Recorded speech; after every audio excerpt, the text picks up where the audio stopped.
baru kemarin tuh aku ngerasain 2022, kok tiba-tiba udah 2023 ya?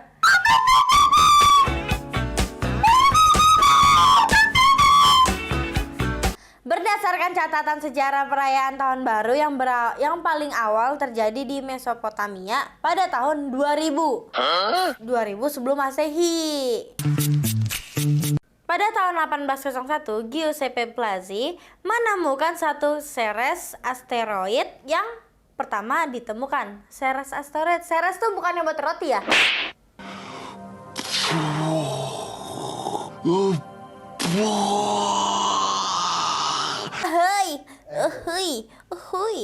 Hai guys, balik lagi sama aku Kelari Meka. Kapan ya gue di konten tuh kayak alim gitu, kayak nggak pernah gue alim di sini. Balik lagi sama aku Kelari Meka. Kali ini aku ada di Moral, ngomongin yang lagi viral.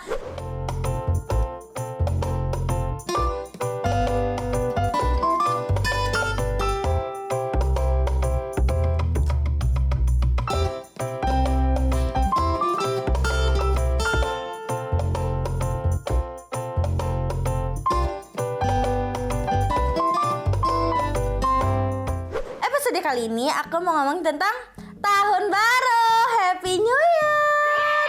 Tau gak?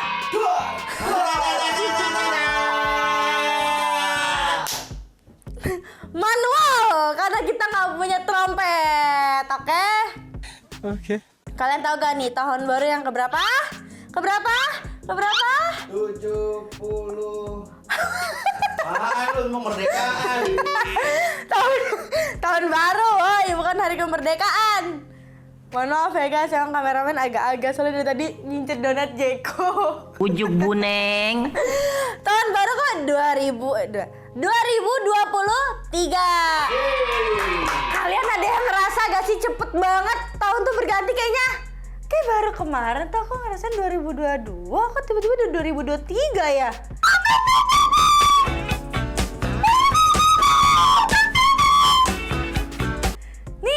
Gue yang enjoy sama hidup apa emang hari yang kecepetan gitu? Oke, sebelumnya aku mau nanya, kalian ada gak yang excited itu kan? Kalian ada gak yang excited banget sama tahun baru? Terutama aku. Dulu, ya aku cerita dulu ya. Dulu masa aku kecil, aku tuh bener-bener nungguin yang namanya hari tahun baru. Karena banyak petasan, terus aku bisa keluar main sama teman aku. Terutama yang aku incer itu kembang api. Tapi kan tahun baru kemarin itu benar-benar beda banget ya, karena adanya COVID-19. Jadi kita nggak bisa kemana-mana. Tahun baru cuma di rumah aja, ngendep aja. This is Penny and Chip and say hello to use napkin. Ya kan? Biasanya nih anak-anak kecil pada kayak sedih karena nggak bisa main petasan tuh. Ada gak tahun baru yang nyate? Ada kan ya tahun baru nyate-nyate kan? Ada. Tuh, tahun baru nyate. Nyate ya, bukan bakar sampah.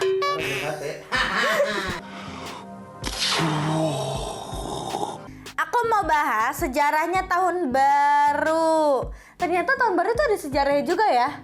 Emang ya dasar Indonesia, apa aja dijadiin sejarah? Iya. Perayaan tahun baru bukanlah suatu hal yang baru. Sejarah tahun baru menunjukkan perayaan ini sudah berlangsung sejak ribuan tahun lalu sampai tahun 2022 saat ini. Berdasarkan catatan sejarah perayaan tahun baru yang paling awal terjadi di Mesopotamia pada tahun 2000. 2000 sebelum Masehi. Mesopotamia merupakan peradaban tertua di dunia yang terletak di antara dua sungai besar yaitu Efrat dan Tigris. Kini dikenal sebagai Irak. Bangsa Romawi awalnya menggunakan tanggal 1 Maret sebagai hari tahun baru.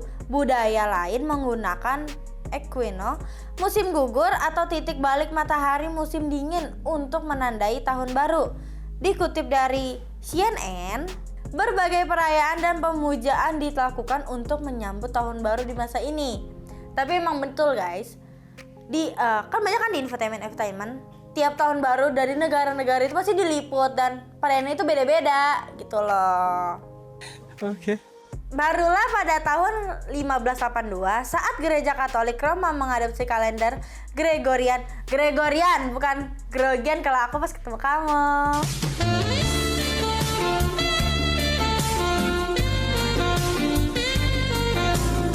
I love you.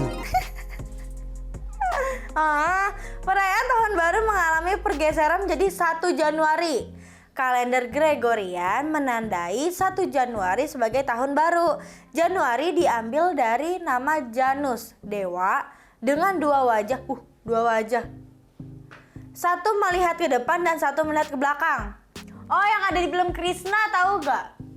Kan, kalau masa kecilnya suka nonton kartun, pasti kalian juga nonton itu. 2. Tradisi trompet tahun baru. Wah, siapa di sini yang tahun baru suka membeli trompet? Ataupun seminggu sebelum tahun baru, kan biasa udah dijual tuh trompet-trompet. Kan pasti udah beli dulu. Kalau dulu aku beli trompet itu yang bentuk naga. Itu loh. Sayang banget sih beli trompet doang. Tapi nggak apa-apa. Selain identik dengan kembang api, perayaan malam tahun baru juga tidak bisa dipisahkan dari tradisi meniup trompet. Betul guys. Pas udah di jam 00.00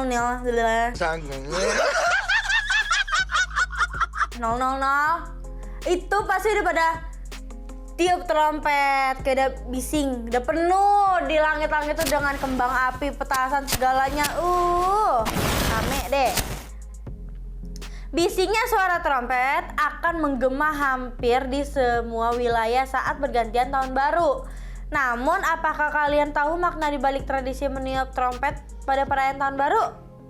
Ada yang tahu gak? I don't know. Pada tahu? Oke, aku jelasin. Tradisi meniup trompet ini dipercaya berasal dari masyarakat Yahudi. Saat itu, mereka merayakan tahun baru bangsanya pada bulan Tishri yang jatuh pada bulan 7. Bulan ke-7. Di kalender mereka dengan meniup alat musik sejenis trompet yang diberi nama shofar. Shofar. Shofar memiliki bunyi yang nyaring seperti trompet yang biasa beli di pinggir jalan. Alat musik ini merupakan ke dalam golongan trompet yang usianya sudah hampir 1500 sebelum Masehi. Oh my god, trompet ternyata udah lama banget ya. Kirain aku tuh tahun 2000-an gitu loh. Kayak belum selama itu. Penggunaan shofar awalnya hanya digunakan saat ritual agama dan acara kenegaraan. Oh iya, tahu. Tahu gak kalian? Tetapi dengan berkembangnya zaman, shofar semakin populer dan digunakan pada masa Renaissance. Hingga kini itulah yang melatar belakangi mengapa kemudian trompet identik dengan tahun baru. Gitu guys, karena tahun baru itu bisa dibilang hari yang berbahagia gitu. Karena malamnya kita tahun baru, paginya kita udah berganti tahun dan kita sudah memulai yang baru lagi gitu loh. Peristiwa yang terjadi saat bertepatan dengan tahun baru. Ternyata di tanggal 1 Januari ada peristiwa penting yang harus kalian tahu. Kira-kira peristiwa penting apa yang harus kalian tahu? Karena juga sebelumnya aku nggak tahu, jadi sekarang kita baca sama-sama. Kalian dengerin aku membacanya. 1. Pertandingan gladiator yang terakhir diselenggarakan di Roma. Tahu nggak gladiator apa? Yang ribut di tengah-tengah ring bulat kan ya? Tuh, tengah-tengah ring bulat yang nanti raja-raja pada nonton. Nah, aku tahu karena baru dijelasin guys. Pada tahun 1863, Abraham Lincoln, Presiden ke-16 Amerika Serikat, memproklamasikan emansipasi rasial. Apa sih emansipasi rasial tuh? Emansipasi rasial itu kita nggak boleh rasis. Jadi walaupun kita karena nih aku ada berada di sini juga itu kita beda-beda. Kita nggak sama semuanya. Ada yang berkulit hitam, berkulit putih gitu kan. Ada yang berkulit sawo matang, ada yang berkulit pendek, panjang, bondol apa segalanya. Kita nggak boleh rasis. Itulah emansipasi rasial. Pada tahun 1801, Giuseppe Plazzi menemukan satu series asteroid yang pertama ditemukan? Ceres asteroid. Ceres tuh bukan yang buat roti ya?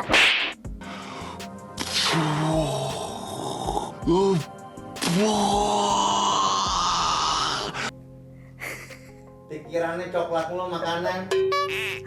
Ketahuan dia belum makan. Asteroid dia ceritain. Ceres asteroid itu apa sih? I don't know. Asteroid itu pecahan kayak, ya singkat itu kayak meteor gitu. Okay.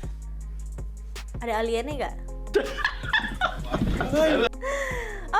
Pada tahun 1912, Republik Tiongkok dideklarasikan sebagai sebuah negara. Tuh, 1922.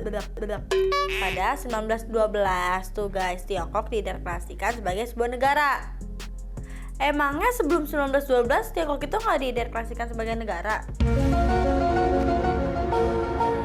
Kalian bisa cari jawabannya di Google, karena di sini bukan Google, oke? Aku takut salah-salah ngomong, guys. Okay.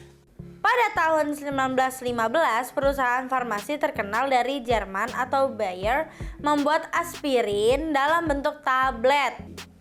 Ahli kimia Jerman yang bekerja di Bayer menemukan formula yang diberi nama aspirin. Aspirin, bukan labirin. Sakit kepala obatnya sebenarnya bukan aspirin, tapi dompet yang tebal. Betul tidak? Betul! 6. 1984 Brunei menjadi negara merdeka penuh. Kenapa disebutnya merdeka penuh? Mungkin sebelum 1984 Brunei belum sepenuhnya merdeka. Gitu aja diambilnya intinya. Lanjut ya. 1993 Cekoslovakia pecah menjadi 2 negara, Ceko dan Slovakia. Kira-kira apa sih yang penyebab kenapa bisa pecah menjadi 2 negara, Ceko dan Slovakia?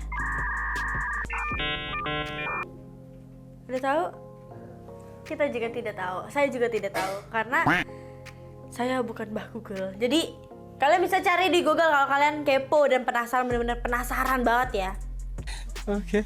Itu kalau yang terjadi di negara luar, guys. Bagaimana kalau di Indonesia ya, ada peristiwa penting apa saja? Pada tahun 1947, 1 Januari, perang 5 hari, 5 malam antara tentara Indonesia dengan tentara Belanda di Palembang. Kira-kira tentara Belanda bawa oleh-oleh dari Palembang nggak? Pempek. Kalian ngebayangin nggak? Mereka perang nih, 5 hari 5 malam. Mereka gimana? Kalau mereka lapar, terus mau pipis, terus kalau misalkan tiba-tiba bininya nelpon, anaknya nelpon, itu gimana? Ujuk Ya. buneng. Terus kalian bayangin aja. Ya kalian bayangin aja ya. Saya nggak bisa bayangin. Setelah itu 1957 terbentuknya Provinsi Kalimantan Timur. Nomor 3, tahun 2007 Adam Air penerbangan 574 jatuh di Selat Makassar pada kedalaman lebih dari 2000 meter. Wah, buset. 96 penumpang dan 6 awak pesawat tewas. Awak dari Jawa. Buset guys. Oh iya, aku juga pernah dengar kejadian itu. Pernah baca. Bukan pernah dengar sih, pernah baca lah gitu. Bacanya sekarang, tahun-tahun sekarang, tahun-tahun ya saya udah gede gitu loh. Saya tuh bayi unik. Cuma gue yang lahir kagak nangis.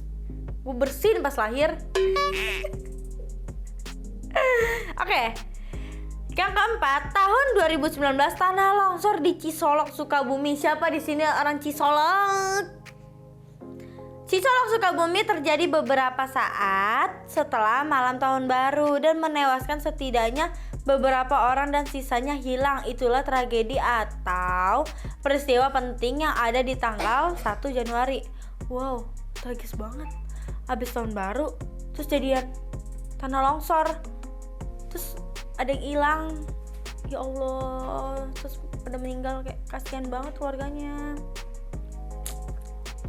4 harapan dan doa di dalam pergantian tahun. Biasanya masyarakat di dunia ataupun masyarakat kita banyak yang memanjatkan doa. Mohon maaf ya guys, saya bacanya agak bela karena ini yang ngetik juga kayak agak ngantuk gitu. Ujuk buneng. Entah ada huruf yang ketinggalan, entah ada huruf yang kedouble kan gitu kan. Ya nggak apa-apa ya. Yang memanjatkan doa di malam pergantian tahun baru karena mereka menginginkan bahwa tahun ini harus lebih baik dari tahun kemarin. Bukan cuma dia doang, tapi gue dan yang lain-lain dan semua orang juga bakalan menginginkan tahun kedepannya jauh lebih baik lagi gitu loh. Good job. Nah, kalau teman-teman sobat juara akan meminta doa apa? Atau ada yang cita-citanya tercapai pada tahun depan? Amin, aku juga. Maaf ya, abis nonton kodok. Terlepas dari itu, aku Kayla ingin mendoakan semoga di tahun 2023 ini kita belum. Amin aja lu. Tahun 2023 ini kita akan selalu diberi kesehatan, rezeki yang melimpah, umur yang panjang gitu. Tapi gak sepanjang-panjang banget lah, kasihan. Terus cita-cita yang tercapai, keinginan yang belum tercapai kayak tercapai di tahun 2023. Amin. Amin. Oke. Sebelumnya aku mau nanya, kalian tahun baru itu biasanya kemana? Atau kalian kumpul keluarga? Atau kalian ada yang keluar staycation gitu? Biasanya orang-orang pada nyewa hotel di Bundaran HI itu, karena di situ tuh kayak bagus kan perasaannya, ya kan? Atau kalian juga ada yang nyate-nyate di rumah? Atau kalian cuma menjadi kaum mager yang cuma rebahan tidur aja udah di rumah? Atau kalian ada yang pergi sama doinya? Kan bisa jadi. Kalian coba kalian tulis di komen. Oke, sampai sini dulu episode moral kali ini. Aku Kayla Rimika, izin pamit undur diri. Kalian semua yang nonton jangan lupa di subscribe, like, komen, dan di share sebanyak-banyaknya. Aku gak mau tahu, kalian harus subscribe, oke? Kalau kalian gak subscribe, aku gak mau nutup video ini. Aku gak mau lanjutin video ini juga. Aku gak mau nongol lagi di sini ya. Oke, buat kalian semuanya Happy New Year. Dadah.